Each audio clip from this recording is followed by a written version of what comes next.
Nous n'en conservions que peu 60 000. On cria à l'injustice et la domestique que nous pouvions avoir que 1500 francs de pension en exigeront 3000.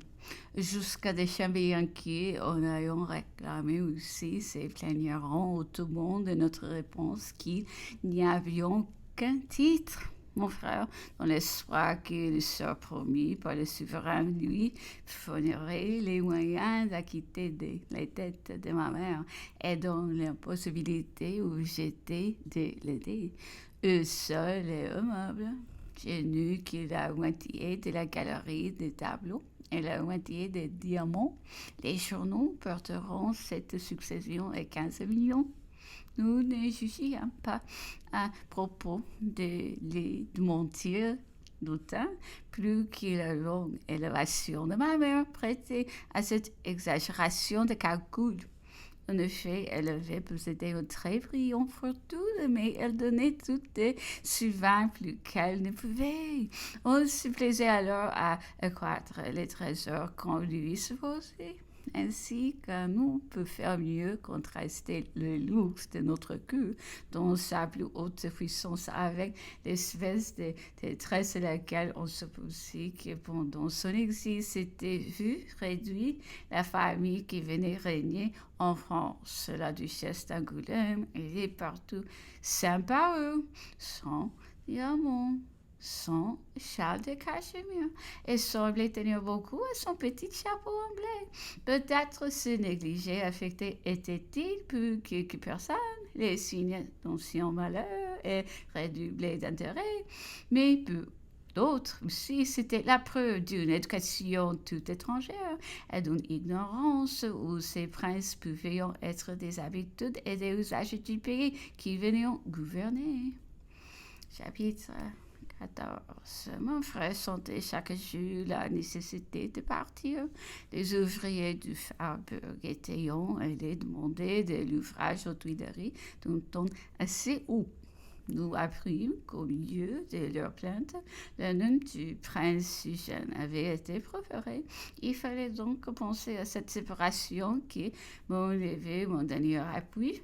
Il me semblait qu'en s'éloignant de moi, mon frère menait avec lui tout ce que la patrie peut offrir parmi des étrangers, environnés de qui trahi par l'ingratitude, accablé par la calomnie. Ainsi, le pays qui m'avait vu naître, où personne n'avait ni une plainte, ni un reproche à me faire, où ma famille s'était plus à répandre des bienfaits, allait se montrer un pays ennemi pour moi. Je ne ferai pas l'injure à quelques-uns, mais rester toujours fidèle de dire qu'ils m'avaient oublié. Mais pouvions-ils être pour moi un soutien?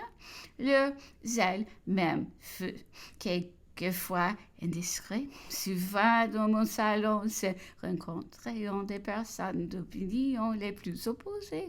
Monsieur Pozzo de Borgo, corse de naissance, l'ambassadeur de Russie à Paris et qui son maître avait recommandé mes intérêts. Il venait quelquefois et eut une discussion assez vive avec un jeune colonel français, monsieur de la Faustine, fort exalté dans son mécontentement et qui se plaisait à tourner au ridicule devant lui une autre des choses dont il se vantait d'être un des principaux auteurs.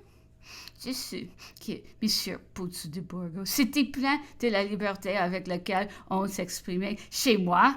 J'ignorais absolument que ce ministre, eux, était l'ennemi personnel de l'empereur Napoléon. Il me l'a pris à sa volonté et conclut même à entrer dans quelques détails sur la connaissance qu'il avait du caractère de l'empereur et sur l'habilité avec laquelle il avait su en profiter près de l'un peut perdre l'autre.